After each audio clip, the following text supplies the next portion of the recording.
Krishna Pada Saha Gananalita Sivisham Kam Vish. Hey Krishna. Karna Sindhu Dina Bandhu Jagapate Gope Shah Gopika Kanta Radha Kanta Tata Kanchan Guru Radhe Vrindavaneshwari Vrishabhanu Sute Pancha Kalpatari Tanam Bande Sri Krishna Chaitanya Nityananda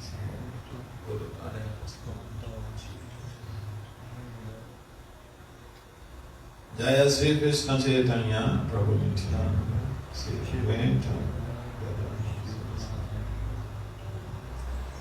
Hare Krishna, Hare Krishna, Krishna Krishna, Hare Hare, Hare Rama, Namo Vishnu Padaya Krishna Vishya Bhuta Namaste. Saraswati Deve Gauravan Jagane. So,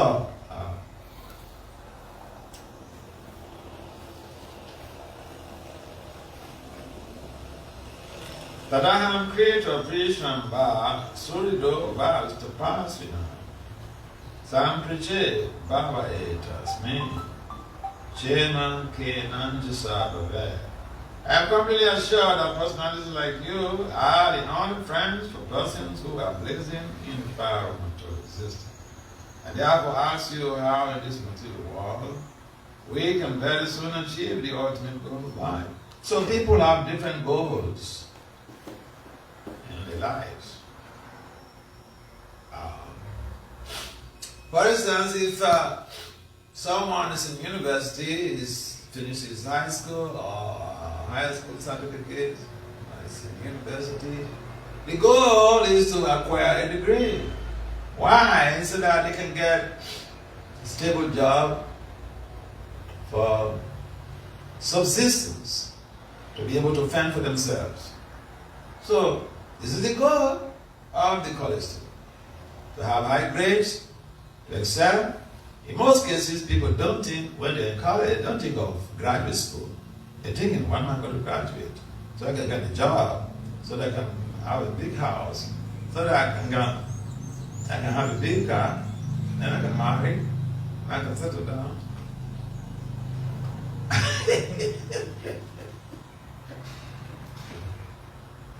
Oh yeah, this is the whole program, you know. And, you know, in India, I see the agenda for anybody is not just for himself or for herself. You have children, then you have to train them, get them go to college, and when they finish the college, they get a job. Then you have to do something else. You have to arrange for their sex life. Yeah? I like Indian culture.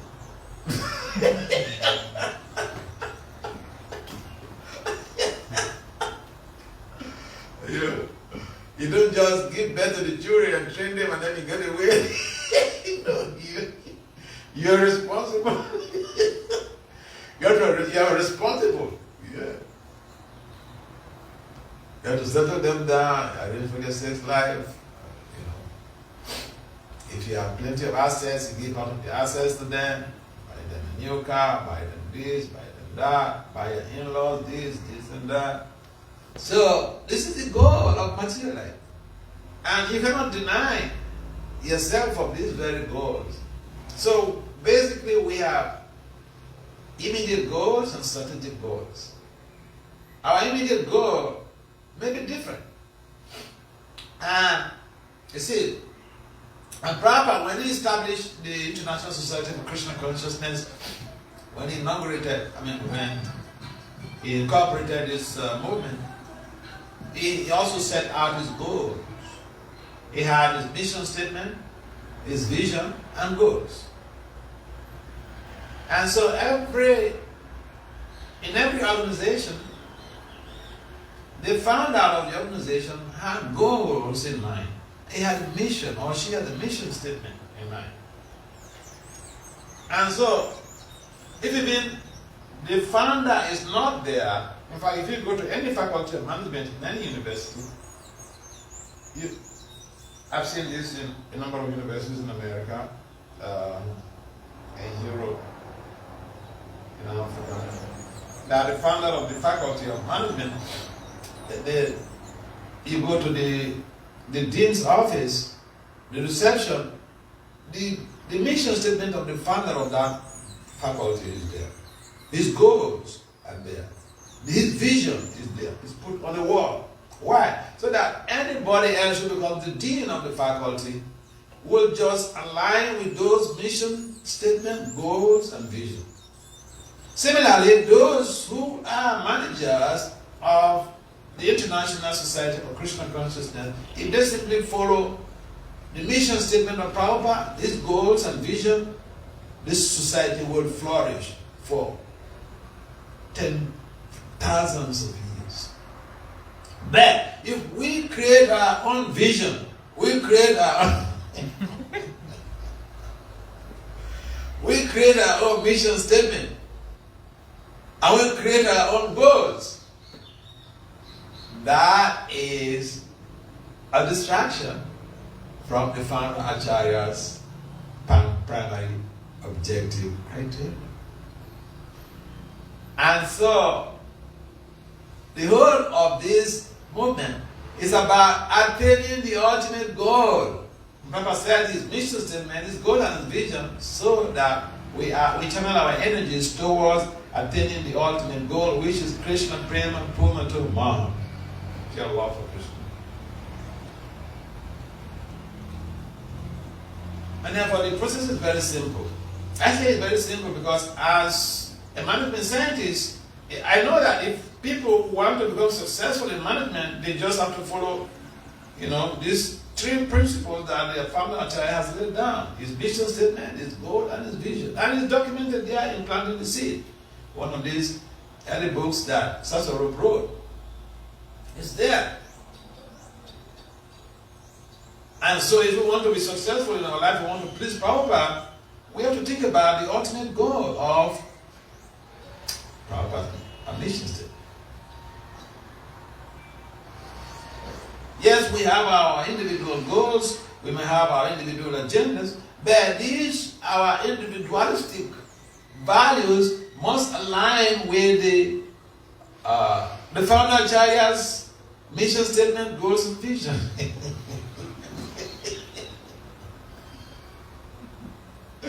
Oh yeah. So here, Apiju Maharaj is one of those exemplary Rajarishi. Rajarishi means someone who is a king, but at the same time is a pure devotee. He leads his community, he leads his constituents, he leads his dependents, he leads his followers towards Krishna Prema Purmatoma. So if someone is purporting to be a leader and we don't see in him or her activities and alignment with the ultimate goal, then we should understand that we've been cheated. And so the material world is full of cheats and the cheated. Because the people who take over power, you think that they're leading people to the ultimate goal of their life? Because people don't even know the ultimate goal of their life. Not to speak of their leaders leading them to achieve the ultimate goal of their life. No way. So, Bhaktisiddhanta says, this world is a bunch of cheats and the cheated. And therefore, we are lucky.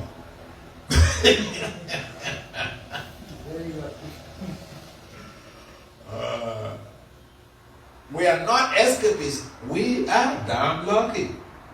We get exposed to this fallacy of this so-called material world. How people are being cheated But the chiefs are masquerading as leaders. So, what is it? It's just so funny. And people are so much, people are so much dull-witted. Like dummies. People are so much.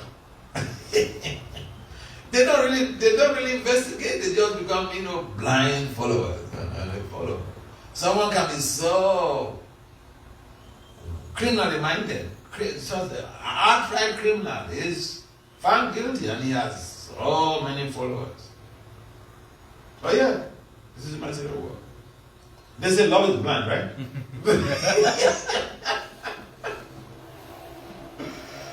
Whether he's a criminal, I don't care. I want him to be the president of the country.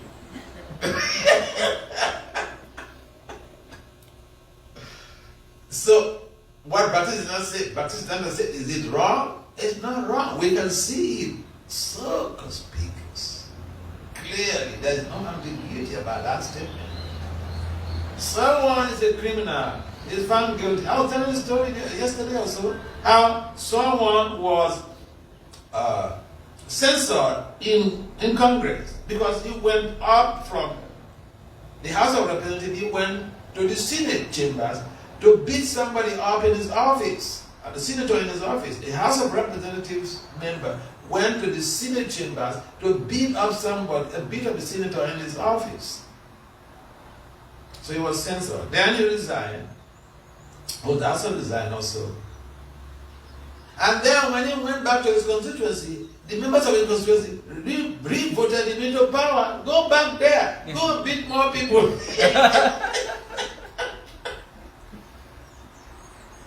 Yes, this is someone, a lawmaker, breaks the laws, violates the laws, criminalizes himself, and his followers say, it's very good, you go back there. Go back there. Continue with your criminal activity. We love you. Go there. So, this is what is going on in the Mexican world. So here Preacher is saying, look, you criminals, you're perfected souls. You are the people that someone should surrender to. But then the foolish people on the planet who do not know their left and right, they surrender to these criminals. Yeah. We love you. Go be our, lead us to hell. You're very good in animalistic behavior, bestial culture. Beating people. It's bestial culture. Animals, the dog, you don't need to do anything wrong to any dog. You think you meet a lion comes to ask you, what are you doing? No, he comes and jumps on you. Where does he jump onto you? Your neck. The lion does not have time. When he sees you, you are his lunch. And so people are acting like lions, and then we say, oh, you're so wonderful. So we misguided.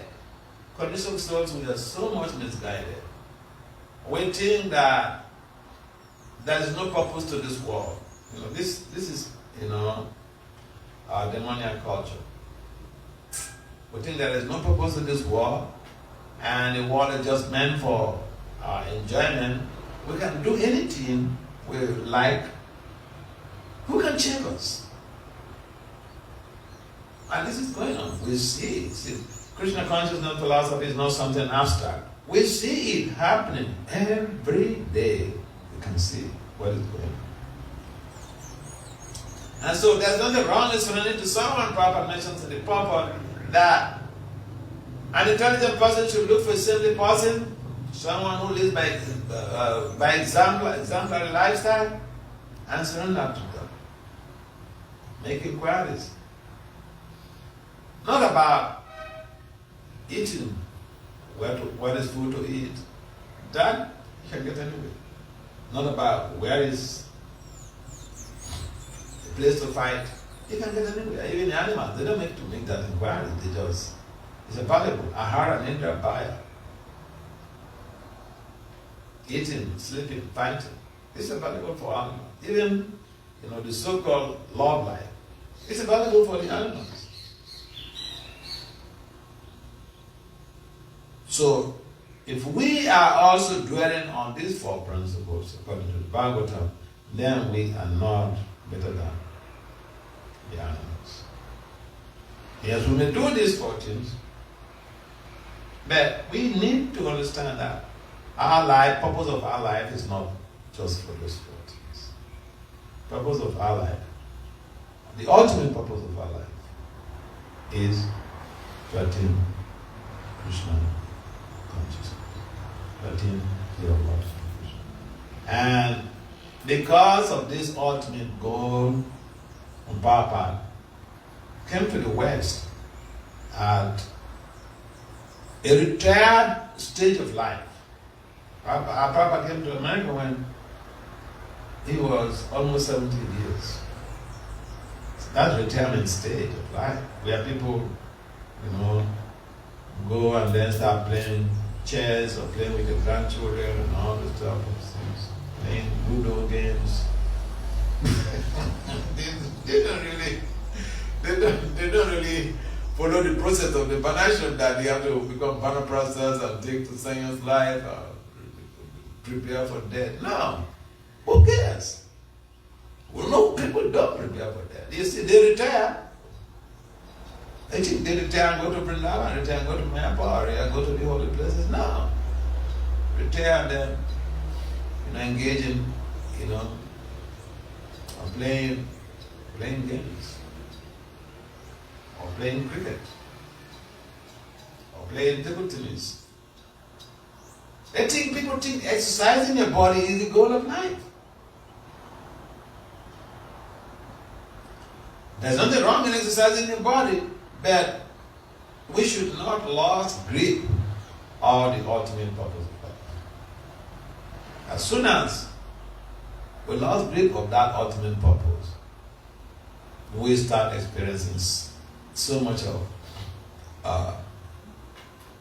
unpalatable situations. And therefore, I mentioned that we are lucky.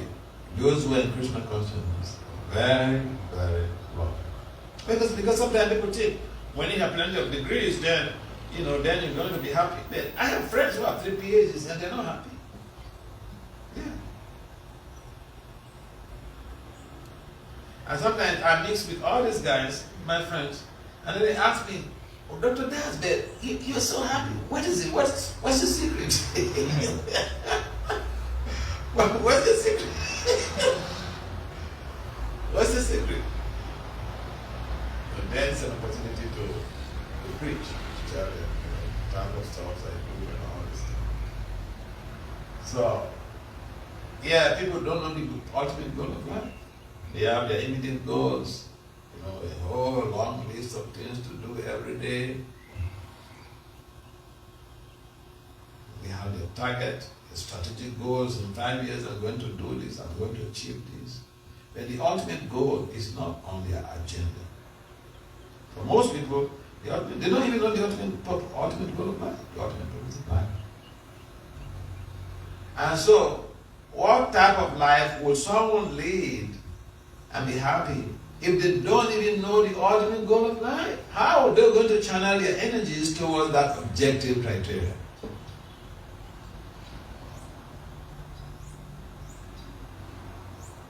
Imagine someone is in college and they don't know the purpose of their being in college, the goal, their target goal on a university campus, and they don't know their target goal. Because on college campus there are so many distractions. There is free sex, free drugs, free intoxication, all over the place. And so if the student is not conscientiously conscious about their goal, they can become distracted so easily. Similarly, the material world is full of distractions. And if people don't understand the ultimate goal of their life, forget it. They will be involved in all types of heinous activities. This is what we find in society. Someone courtesy goes and kills so many people just to protect themselves, or just to stop others from coming up to the ladder. And I think I have done it. I have the power. Who can check me? Look for you.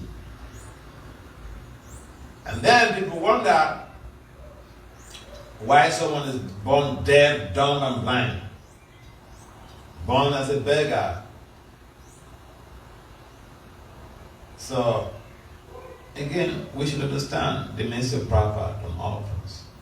We get exposed to this high-profile philosophy, this Gaudiya Vaishnava, the tradition is replete with excellent teachings that will enable us to become aligned with the ultimate purpose of life. Just like here, I mentioned in the purport.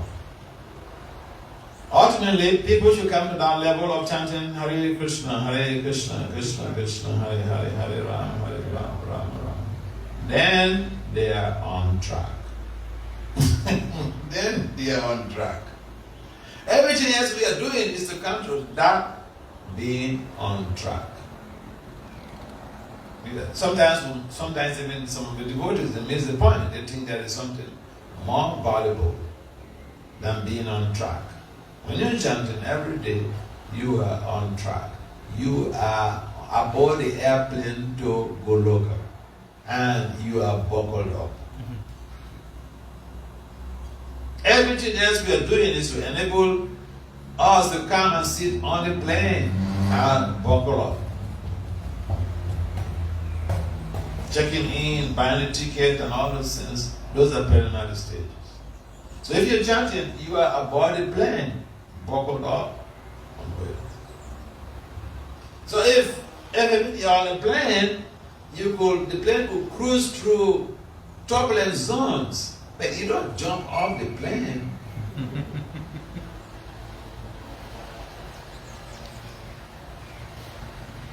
And therefore, sometimes our devotees find it very difficult to convince their children on how to chant. And I met a number of people, they having teenagers who are not chanting. And then they say, I just want them to, I don't want to force it on them. I just want them to do it at their own will. But Prahlad said, Achara Kumara Achara Pragya. The process will start from early age, Kumara. Kumara means what? Young age.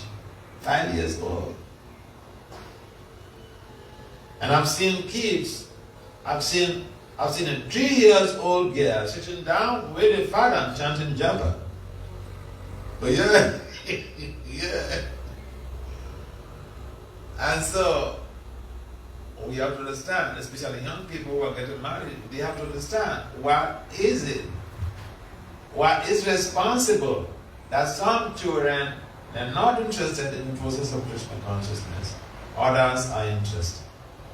It depends on the collective consciousness of the husband and wife at the time of invoking the soul into the womb of the Lord. These things are very important. This is the applied Krishna consciousness in procreation. We want powerful children. How many children born in this moment became scientists? I've not seen any. Yeah. It means we are not doing enough. We're not doing enough. It's a science, so we have to evoke people like Prahlad into our movement. You want to know the science? Well, yeah, it's a science. So in the Srimad Purana, it is mentioned. This is not there in Bhagavatam. It's mentioned how when when Hiranyakasipo was planning to go to the forest to perform austerities, to beg for Lord Brahma, beg for immortality, blessings of immortality from Lord Brahma. Lord Brahma knew. This is what he's planning. Narada also knew, because Narada is has tricolor gear, back, past, present, and future. He knows. What you thinking, Narada knows. What you planning, Narada knows. So Narada was also aware that this is what Hiranyakasipu is planning to do when we got performance of someone says. And at that time, Lord Brahma was very much agitated, very much disturbed that this guy, this is his plan. What am I going to do? I'm not immortal, and this guy is coming. This is his plan. So Narada understood the anxiety that Hiranyakasipu has put his father into. So one time, Narada came to his father, and Lord Brahma said, don't worry, I'll take care of the situation, okay? You don't worry. I understand. Don't worry, I'll take care. So you know what Narada did? When Hiranyakasipu went to the forest to perform the austerities, now the morning, he spoke with his friend, Parvati morning, that they should take the bodies of birds, one perch on a tree, where Hiranyakasipu will be performing austerities. Parvati morning agreed. So when Hiranyakasipu went into the forest to perform the austerities, Narada and Parvati, they went there in the body of birds. So they were perching on the tree there, and they were chanting Om Narayana Nama, Om Narayana, Om Namo Narayana. And that was very distracting to Hiranyakasipu, very disturbing to him. So he left. He went back home. He went back home. So Narayana name is a disturbance to Hiranyakasipu, So he went back. His austerities were disrupted. So he went back home. And earlier he had told his wife, what's his wife? Who is Prahlad? He had told his wife, what is Prahlad Maharaj's mother's name? He told his wife, Kayadu, that I'm going to be going away for a long time. It was 10 years. But then he came back so quickly. So one day they were having an affair, they were having sex, and an expert lady knows exactly what to do to extract the fundamental fact from any man, their husband. They know when to ask for anything and get it when they're having sex. So Kayadu was very expert. She targeted at that time. Then he asked, my dear husband, you said you were going to be away for a long time. And just all of a sudden you came back. What happened? And then, he was enjoying sex. So he said, he opened up himself. He started telling the story about, how he went to the forest and he was performing austerity, but then two birds came by and they were chanting Om Narayana, Om Narayana. At that time, we were chanting Narayan's name in the church center. Yeah. That is how Prahlad was invoked into Kayadu's group. This Leela is not included in the Bhagavatam. But it's there in the chapter 20 of Vishnu. So it shows how powerful the holy name of the Lord could be, or is. Because even for a demon, he was able to invoke a powerful soul like Prahlad by chanting Narayan's. And Krishna's name is even more powerful than Narayan's name. So just see how we play around with the science of procreation.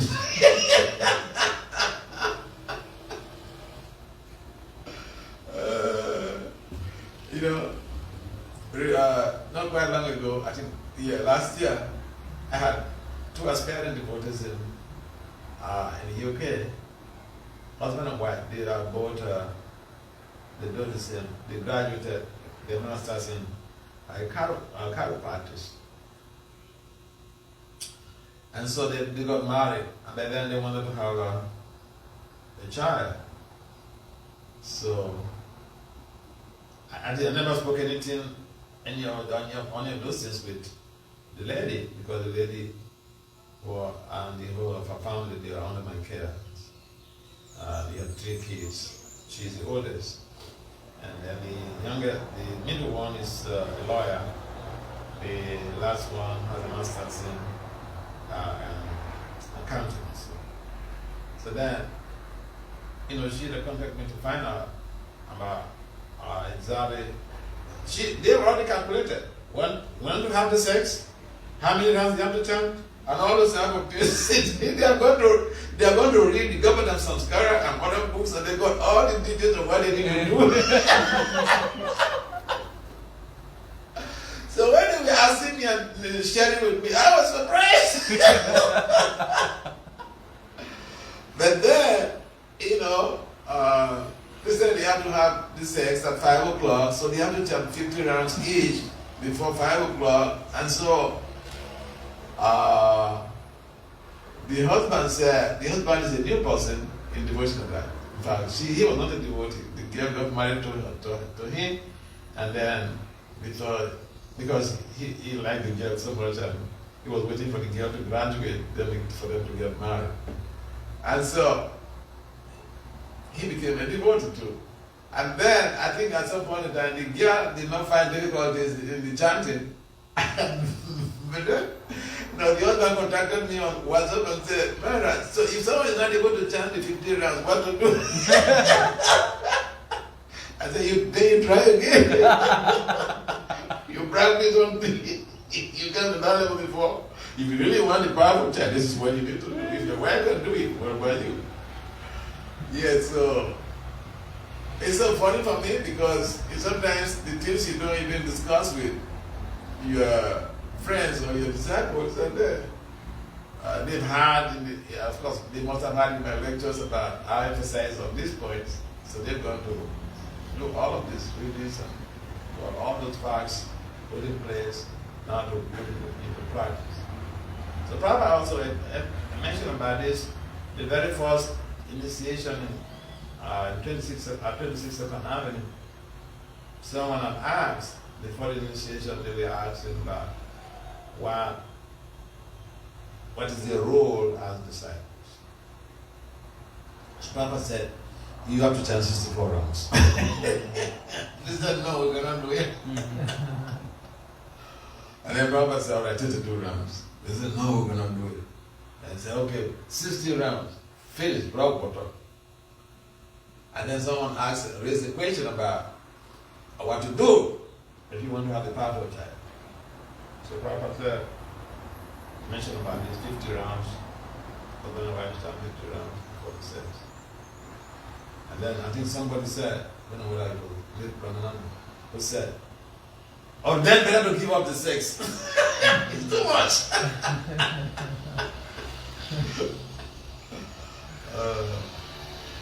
Yeah, so all of this science is there in our books, in our tradition. So we need to put things into practice. We can't blame anybody for any shortcoming. No, we can't blame anybody. Everything has been given to us now. Utility proper says in the principle. Especially for young people who are planning to get married, these things are very, very important. Otherwise, we keep having generations until even we have 10 generations, and then we're not able to produce one person who is born in this moment who becomes this family. That's sad. So some people have to take up the baton to be able to pass it on. But, the whole thing is lying. The emphasis here lies on the mantra. We also understand from the Bible how a sinful person, someone who was wrecked with sinful activities, remember the holy name, remember chanted the holy names at the time of danger, and he was emancipated, he was liberated. Ajami. So this is not a mythology, this is a real things, real facts. These days, a lot of research has been conducted on the Mahamantra. And it shows some research has become up with results showing how chanting of the Hare Krishna Mahamantra helps to reduce stress, to reduce depression.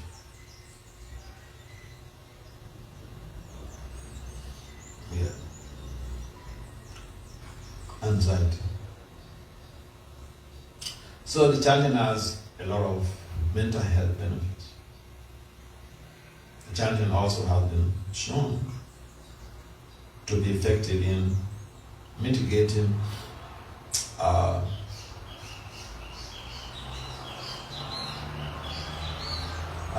cognitive deteriorations.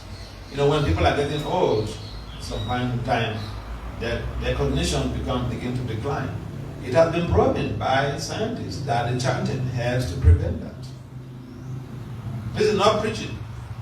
They have conducted quantitative research studies. These are the findings. The chanting also helps in promoting cognitive skills. That is for students and anybody else. The chanting, one of the recent studies, 2023, shows that the chanting helps to improve attention span. Attention span, everybody needs good attention span to function very nicely. To be successful, you need attention span. To be a good student, a good learner, a good teacher, a good parent, you need high attention span. Attention span in Kali Yoga is going down the drain. That is why even the videos now is short points. And which we are advancing. It's because our attention span is declining. And so we can't really concentrate on anything for a long time. So the chanting has so many positive side effects. Just like any intervention, any therapy in the allopathic industry has side effects. The chanting is an intervention, is a transcendental intervention. So the chanting also has side effects. But the side effects are amazingly great, good ones. Allopathic side effects are very unwholesome, could be very, very bad sometimes, like their chemotherapy. You lose your hair and all those type of things. Hair? Hair. Oh, hair. Chemotherapy, some people do chemotherapy. And when you take ordinary pain reliever, if you have seen more than 7 days, you should expect some negative effect on your liver. That's why in most cases, the medications, they don't keep you on these high-powered medications for a long time because of the side effects. So the Maha Mantra also has very great powers, but the side effects are very, very positive. One of the side effects is that it enhances good sleep. It prevents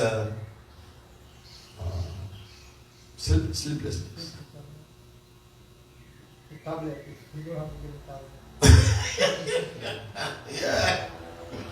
You don't have to waste your money. And even with prasadam, I've seen how the prasadam is very effective in, putting people to sleep. I've seen a situation where somebody after finish eating, they used to put the mat like this, and then everybody sit down to eat. I've seen the devotee eat. After eating, he couldn't get up. He just like and slept. Yeah.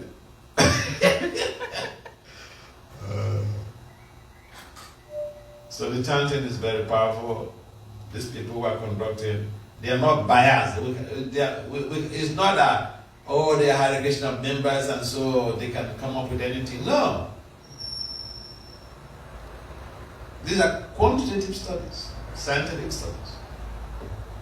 There are different types of studies, three major types of methodologies: the quantitative, qualitative, and the mixed methods. In most cases, these studies use the quantitative methods. So they are generalizable. Any comments or questions?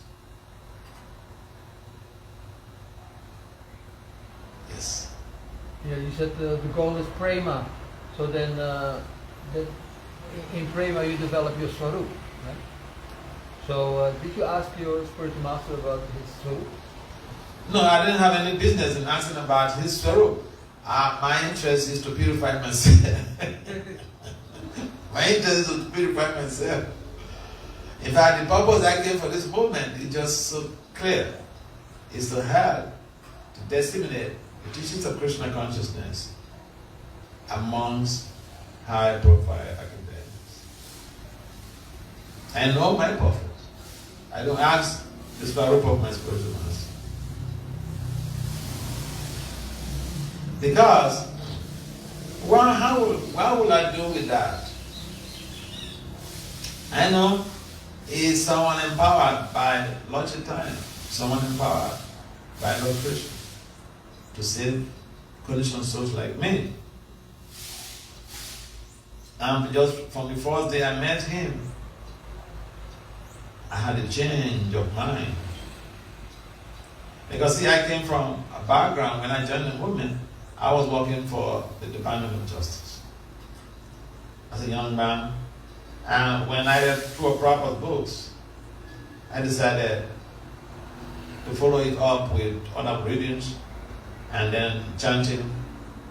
So actually, when I was a young guy working in my middle 20s and early 20s, I was chanting 22 rounds. I chant 16 rounds before I go to work. When I come back, I don't go out again like with friends, and my friends used to be prosecutors and lawyers and all this stuff, and I stopped going out with friends, and they were very upset with me. Yeah, they were very upset with me, but they don't know with the type of things I'm involved in and all this stuff. So, when I come back, I'll just lock up myself in my apartment, and then chant another 16 rounds and then go to sleep. So I was doing that. But then it didn't last before I gave up everything to live in temple. If you don't want to give up everything and live in temple, don't do that. It's dangerous.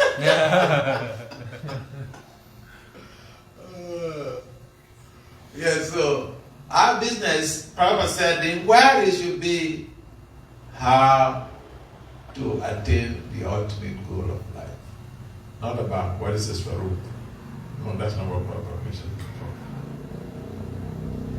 And so Prithu Maharaj, he says, this Kumaras, you're the rightful person to surrender to make inquiries about how much longer shall I stay in this suffering state of existence and get out from this place. He said this is supposed to be the inquiry that we should posit, or to make from saintly persons. What is the goal of life? How do I achieve that goal? It should be our inquiry. Any other comments or questions? Yeah. Yes. Yesterday you were advising these young boys that they should start an education. They should have good education. But what is the point of becoming an engineer? Yeah? I mean, if you're a theologian or a philosopher, maybe, or that is maybe has some value. But if they become a course, they can earn their money. See, my PhD is in applied management and decision sciences. It's not in theology. My PhD is in applied management and decision sciences, not in theology, not in philosophy. My master's is in education and philosophy, with a major in critical and creative thinking. Now, with my skills, with my education at least, I've developed a model which is accepted in the world of academia. It's called sonic therapeutic intervention. And in that model, I describe how the chanting of the Hare Krishna mantra, my mantra, impacts on our lives in amazing positive ways. I didn't study theology. See, they asked me to come and make a presentation at a conference coming up in India. Some of my friends and professors, they asked me to come and make a presentation on Indian knowledge system.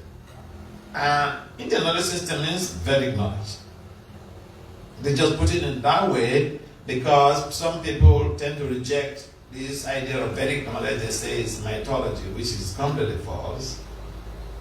Because yesterday we wrote the Vedic literatures. So my point here, this is the conception that most people have. That if I remember one devotee, he was doing his PhD in one of the pure sciences, I think in physics or something like that, in Ohio. So I was in Columbus, and then he came to Columbus Temple. We met there. And he was so much disturbed why he's wasting his time to do a PhD in physics or something like that. And I said, come on, what's wrong with you? Go and finish up your PhD. We have scientists in our movement who did, they are hardcore scientists. They have PhDs in physics, PhDs in chemistry and all this, and they're using the degrees, their skills in preaching. Now, he finished his PhD. He is now continuing the work of Sariputta on the fifth country. He lives in Florida now. In fact, when he finished his PhD, he went to Columbia University to do his postdoctoral studies. So I thought he's doing his postdoctoral studies, he wants to go and teach as a professor. But no, when he finished his postdoctoral studies, he moved into the ashram at the Baptist Center to be a brahmachari. Today, he is the one continuing the work of Sariputta. Have you heard of Sariputta? Yeah. He is continuing the work of Sariputta on the fifth canto, the work that Prabhupada so much emphasized. So who told you that high skills is not important? My guru forced me to go get a PhD. He told me to go, at the time he told me, go Vasudev, go and preach to the professors. When he told me to do that, I was not having any master's degree. I didn't have a PhD. But surprisingly, I excelled so much. I started with, imagine somebody who doesn't have a PhD or a master's degree. I started with going to conferences and presenting papers at conferences where it is only professors, PhDs, and at least master's degree holders who go. And then I had my first 25 publications in peer-reviewed journals, means academic journals. I've had my first 25 publications in 3 years. So he said, Vasudev, come on, you go get a PhD. So my PhD is not in theology. It's not in history. It's not in philosophy. But see, from now till about November or so, I have 9 presentations at different conferences. A conference is coming up at Oxford University in August. I have 3 presentations in that one conference. In most cases, the professor will present just one paper. And for you to even get your paper accepted in one conference, you work more than you work your ass. So Krishna Shakti Vinana He Taraprabhatana. You don't need a theology degree to spread Krishna consciousness. Prabhupada did not study theology.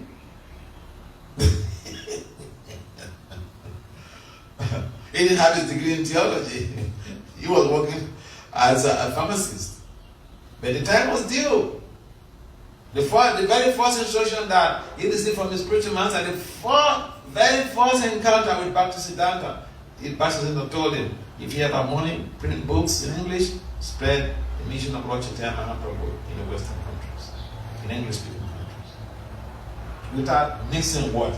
Just the first day, Bhakti Siddhanta had big disciples, highly learned disciples, highly learned swamis in his mat, in his mission at the time. And Prabhupada at the time were just so-called ordinary grihastha. So we can say, even those of us living in a temple, we can't say we are better than the grihasthas who are coming from outside. We don't know who is who in this movement. Let's be clear. Yes, so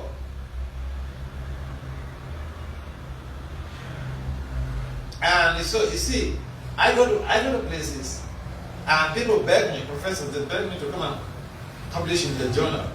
And I remember one time I asked one young professor, why are you asking me to come and contribute to your journal? And you know what he told me? He said, I was telling you, I was teasing him. I said, there are other scholars there, your colleagues there, solicit papers from them for your journal publication. And he said, no. You see, what all these guys say, what the other professors say, we know. What you say, we don't know. Yes, so, and professors, they want you to say something that they don't know, then you're a scholar. That's the Mahabharata statement. You are not a learned scholar if your opinion is not different from others. So this is the problem with scholarship. You say what they already know. Oh, we know this. But then, my approach is integrating the Gaudiya version of technologies with management science. And then that makes it something very unique. And so they say, hey, please, bring it with us. Yeah. Yeah. I sent the acceptance letters from the different academic forums that are organizing conferences to one of my friends in India. He's also a scientist. That's a small temple in Calcutta. I used to go there when I lived in Mayapur. I used to come there. Now, in that temple, this guy that I sent my accepted papers to, he is the president there. Young man. His wife is a scientist, an ophthalmologist. He has a PhD in some science. So I sent him those things, and he was so excited. He said, see, we have the solution to the whole of the problems of the world. It's just how we can package this stuff. And it's so true. This is what I do. This is what I do.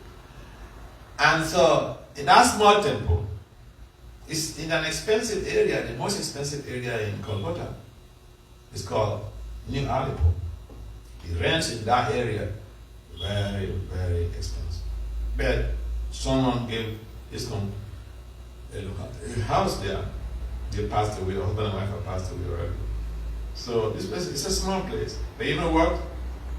The president has a PhD. The chief pujari has a PhD. The chief cook has a PhD. The president's wife is an ophthalmologist.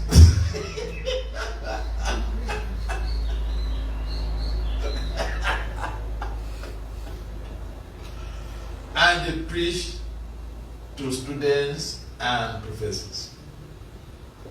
Because if you have the higher skills in these fields, the professors they can listen to you.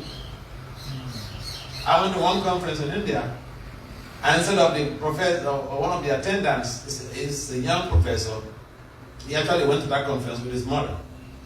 So instead of asking, because in academia what basically happens is that we're very expert at finding fault with each other. So if you're making a presentation, other scholars, they'll be looking where to attack you and all these things. So then, after my presentation in that conference. I was expecting the general thing that scholars do. But then this guy, during question and answers, he says, Dr. Dax, you're not born in India. Now, you're a big time scholar, and you are also a leader of an Indian-rooted organization, spiritual organization. How is that? You tell us how you made it so that we can also follow your footsteps. This was what he said. Then I started telling him how I joined the movement, and all these things, my background and all this.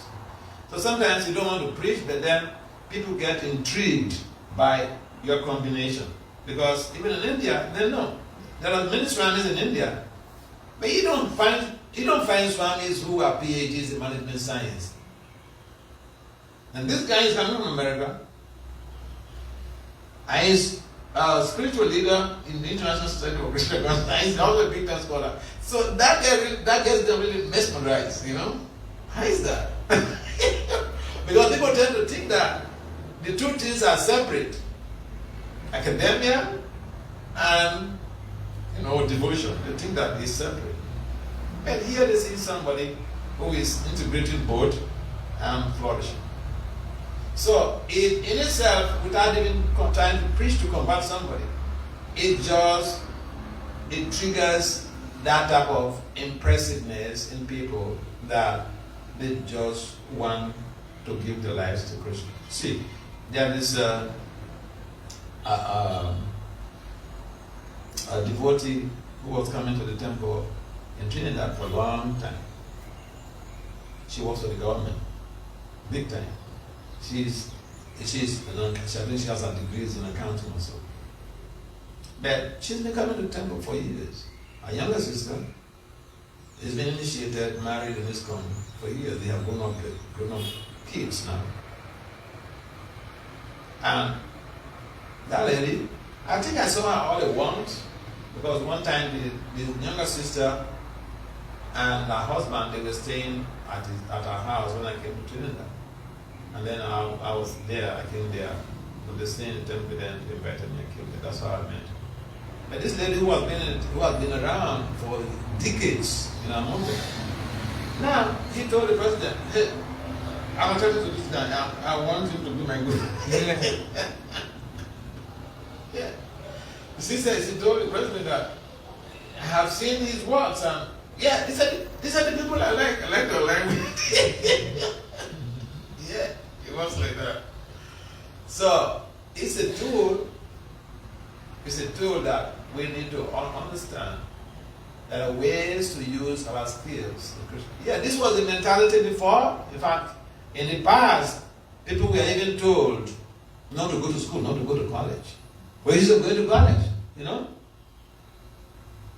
Just turn education and be happy. But the number of our devotees will marry. How do you prepare them for the future? You want them to be beggars on the street? Can you marry and go and beg on the street? No, marry means you want to enjoy, and so you should be responsible. So let's be practical. Let's prepare our children for the future too. Let's teach them the principle of this Upanishad. This Upanishad says science and nations should be side by side. In other words, devotional culture and professional development should grow side by side. This is the statement in our own books. We tend to undermine that. Yeah, I have a demand. I have a demand from people. When they say they want to be my disciples, I said, disciple means you want to assist your spiritual master. So, in what ways are you going to assist me if you don't have any skills? Prabhupada's disciples, even in the snow in America, they will go out and distribute his books. What are we doing?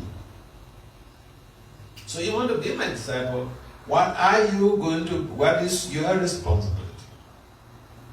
This is my field of preaching, my specialization in preaching. What are you going to do in helping me? If you don't have skills to support financially with the conferences and travels,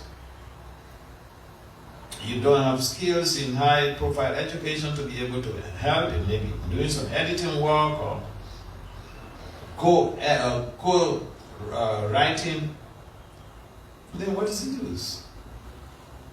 So this These things are there. We need to get some proper understanding how and why Papa would say we should dovetail our activities in Christian culture. Doesn't mean that you just need to go and study religion. If we ask all of our devotees to go and study religion in university, what will they do with it? They have to have different skills. See, one of these devotees, the president in one of the presidents in Guyana, the son graduated as an IT engineer, and he's using his skills so perfectly in the mission in terms of setting up platforms and advertising and all this stuff. So we need people with different skills. It's called talent management. So proper kid. Some about the time kid.